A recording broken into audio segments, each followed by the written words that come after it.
Hello, welcome to this tutorial video wherein this is the second part of our lesson on uniform acceleration. In this part, I'm going to teach you how to solve uniform acceleration problems, and I am also going to teach you how to manipulate equations. So for this problem number 1, we have a car in a highway uniformly accelerates from rest to reach a maximum velocity of 60 kilometers per hour in 10 seconds. Calculate for the acceleration of the bus. So, before tayo magsimula, ibibigay ko muna yung tatlong equations na kakailanganin natin. You have Vf is equal to Vi plus 80.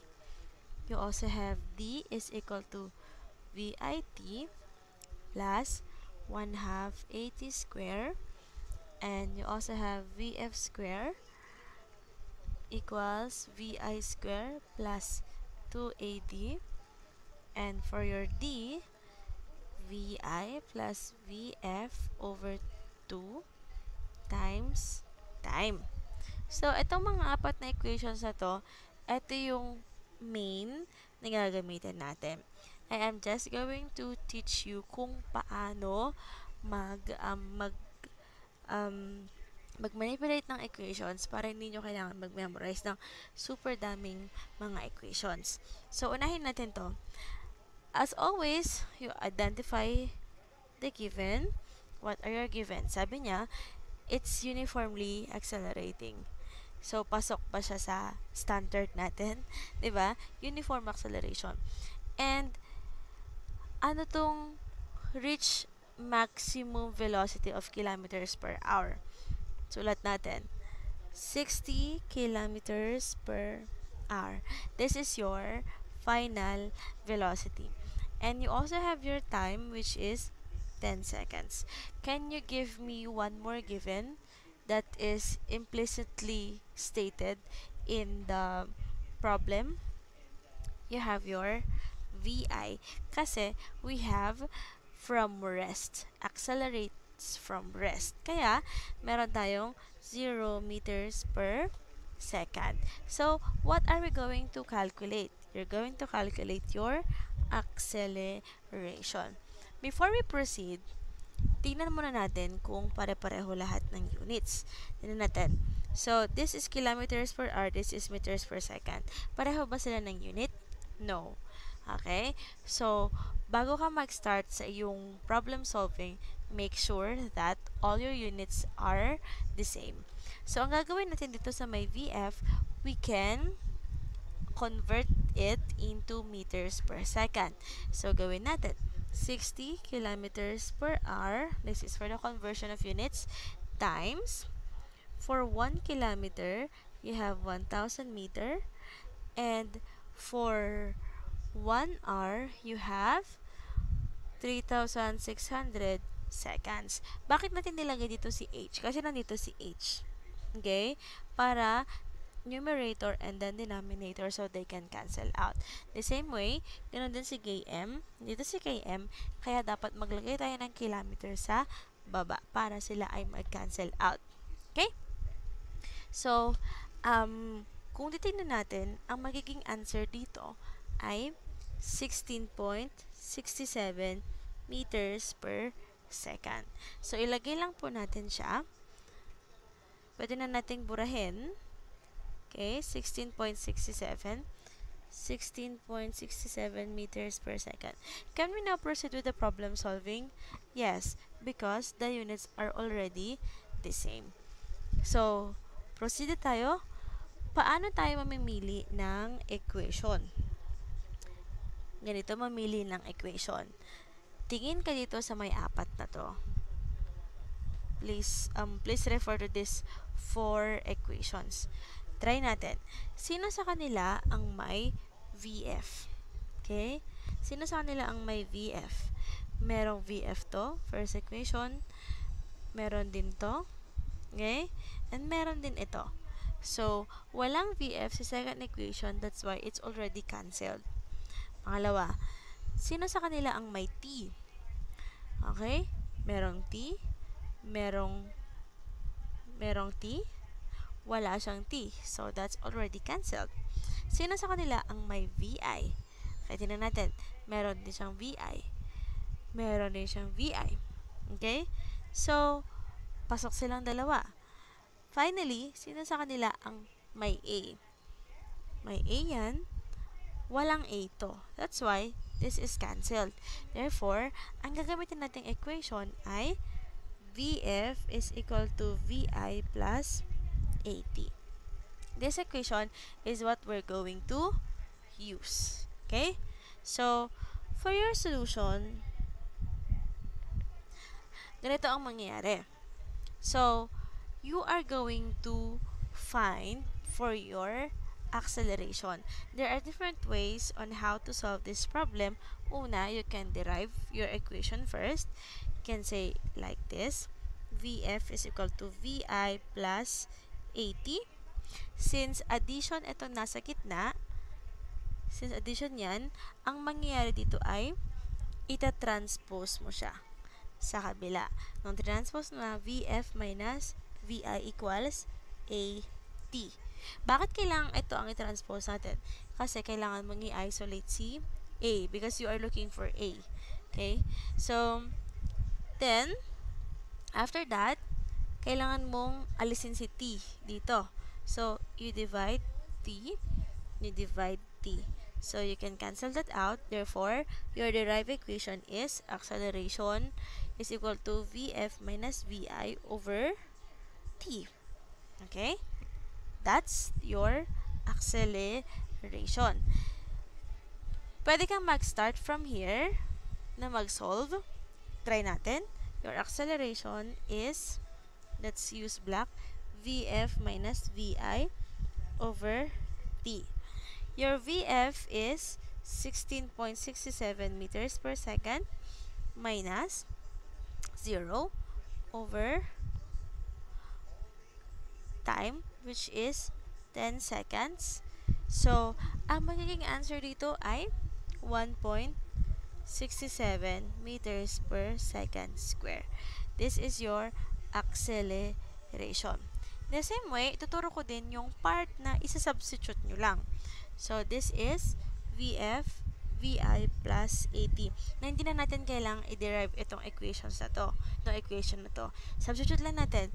Your VF is 16.67 meters per second equals, your VI is already 0. Okay? 0 plus A. So, your A, it's missing. Okay? And then your T is 10. Okay. So, you will be canceling this out because it's already 0. So, ang gagawin natin dito ay 10A equals 16.67. So, you divide both sides by 10 and then 10. So, your acceleration is 1.67 meters per second square. Do they have the same answer? Yes. Are the methods the same? No. Hindi magkapareho yung method in the sense na dito sa may part na ito, nag-derive ka pa ng equation. Dito sa may side na to, hindi ka na nag-derive ng equation, kundi idiniretso mo na lang siya agad-agad. Okay?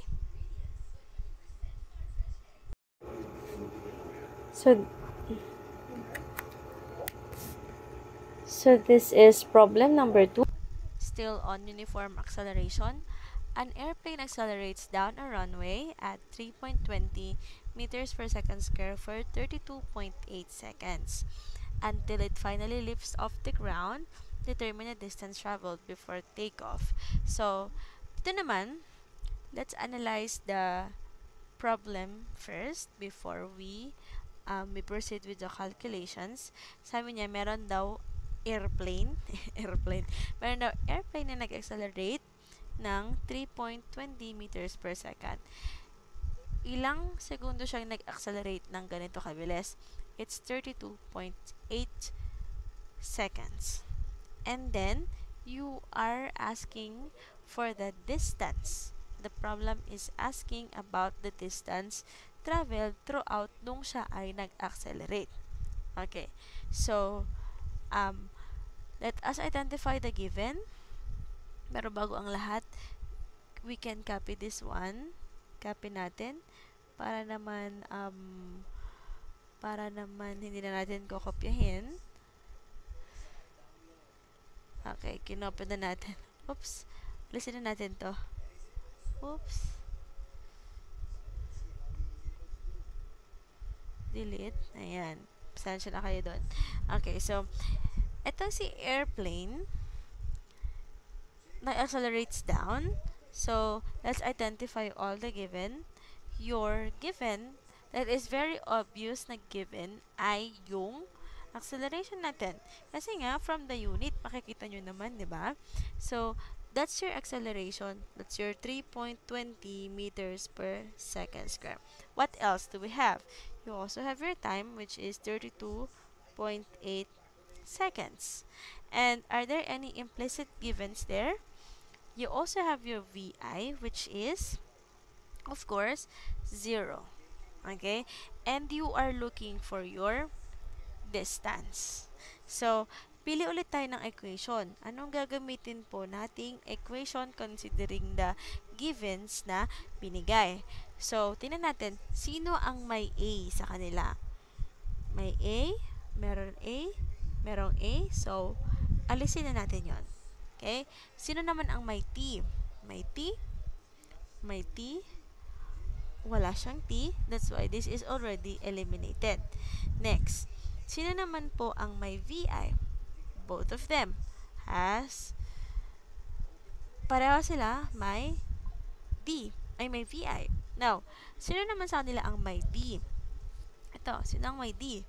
Ito, wala na siyang D. Ito, meron siyang D. Sino sa kanilang mga equations ang na-fulfill lahat? Na ang meron lahat ng given or ang required?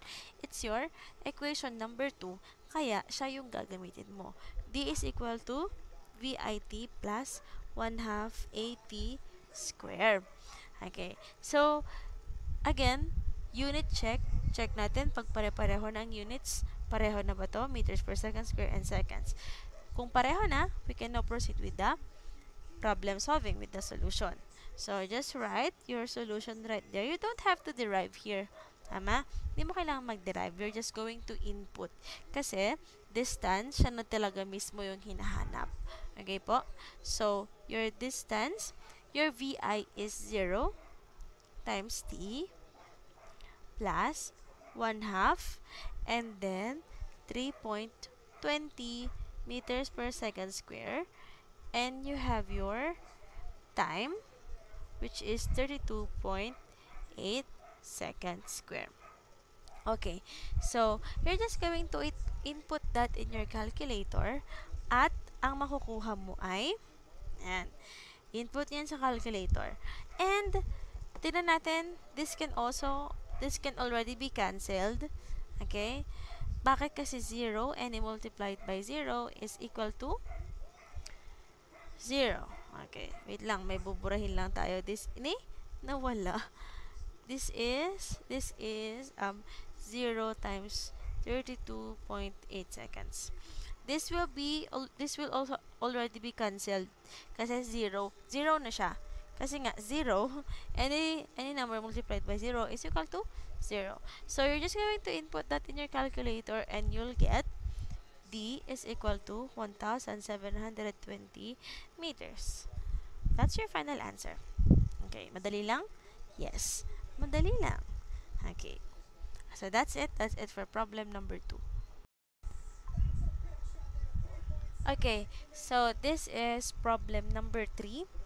From rest, a car accelerated at 8 meters per second square. What is the position of the car at the end of 10 seconds? What is the final velocity of the car? So, dito na, dalawa na yung hinahanap natin. There will also be problems na kailangan mong maghanap muna ng isang given and then, para mahanapan mo yung isang given. Okay? Or yung hinahanap talaga. May mga steps ka pang, multiple steps ang gagawin mo bago mo mahanap yung tunay na hinahanap.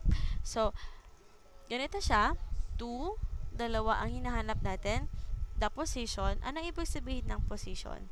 That's your distance. Okay?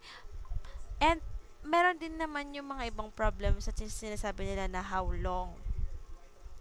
Ano ibig sabihin ng how long? You are referring to your time. Siyempre, how far? Pag how far naman na, you are referring to distance. Okay, so for this problem, let's identify the given. What are your givens? Your given are 8 meters per second square. And you also have your VI, which is 0 meters per second. Okay. And what is the position of the car at the end of 10 seconds? You also have your time, which is 10 seconds. So, what equation are you going to use considering that distance is missing for item number 1? Mamili po tayo. So, balikan po natin yung mga equations natin. Tignan natin.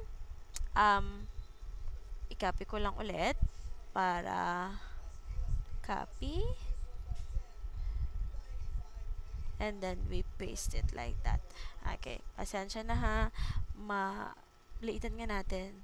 Ayan. Liitan natin. Let's resize it. Masyado lang maliit. Ayan. So, mamimili tayo ng mga equations mula dito sa apat na ito. We are looking for your distance. Okay. So, sino sa kanila ang may A? Okay. Meron ba itong A? Merong A. Meron din po siyang A. This is walang A, kaya cancel na po natin. Sino po ang may VI? Meron din siyang VI, VI, and then VI. Meron din. Sino po ang may time? Meron at meron. Ito, wala na siyang time, kaya cancel na siya. Now, sino sa kanila ang may distance? May distance yan. Ito, walang distance. Kaya naman, ang gagamitin natin ay yung equation number 2. Okay? Dapat tama ang pagpili natin ng mga equation. So, our equation will be D is equal to VIT plus 1/2 AT square. And then, magsasubstitute lang tayo. D is equal to 0 times 10 seconds plus 1/2. Your A is 8 meters per second square times your time, which is 10 seconds raised to 2. So, you're just going to input that in your calculator at ano ang makukuha natin. You can pause this video to solve it. Okay? So, katulad ng problem kanina, we can cancel this out already because this is 0. And any number, once again, any number multiplied by 0 is equal to 0. So, ano po yung equation natin? Ay, ano po yung answer natin? Ang answer po natin ay input nyo lang ng calculator. Ang nakuha ko sa calculator ko ay 400 meters. Okay? So, that is already your answer for item number 1. Now, ang tanong, ano na daw yung final velocity niya? Ito sa may number 2. Ano na daw po yung final velocity niya nung na-reach niya yung 400 meter? Okay. So, there are different ways to solve this. Merong dalawang paraan. Pareho lang din naman sila ng sagot. I will present that too. Try natin. So, you already have your distance, which is 400 meters. So, saan ang pwede nating equations na gamitin for item number 2? Tingnan natin. Meron ba siyang acceleration? Meron. Meron din. Wala dito, kaya cancel na natin. Sino ang may VI? Pwede. Pwede. Pwede din. Sino ang may T? Ayan. Pwede din. Pwede din. Pwede din ito kasi meron siyang D. Okay, meron naman siyang D. Okay, so ipropose ko muna. Ang dalawa nating equation na gagamitin ay si VF is equal to VI plus AT at VF square equals VI square plus 280. Bakit natin pwedeng gamitin silang dalawa? Kasi meron naman tayong time at meron din tayong distance. So, parang gagawin natin, your VF is equal to your VI, which is 0, plus your acceleration, which is 8 meters per second square, times your time, which is 10 seconds. So, kung i-input mo yan ulit sa calculator, ang magiging sagot natin ay it's 80 meters per second. That's your first equation. How about when we use this equation? So, i-derive natin siya. Since meron siyang square, extract muna natin yung square root. Kasi VF lang ang kailangan natin, hindi VF square. So, your VF is equal to the square root of VI square plus 2AD. You're just going to input all the givens. 0 square plus 2. Your A is 8 meters per second square plus your distance, which is 400. Okay, so input that in your calculator. So your answer will be 0 square plus 2, 8, and then 400. So your answer also is 80 meters per second. Do they have the same answer? Yes. Magkapareho bang equation ang ginamit natin? Yes. Okay? So, that's it for our part 2 of our uniform acceleration motion. And I'm also going to record a separate video teaching you how to manipulate equations para naman mas madadalian kayo. Okay, that's it. Thank you so much.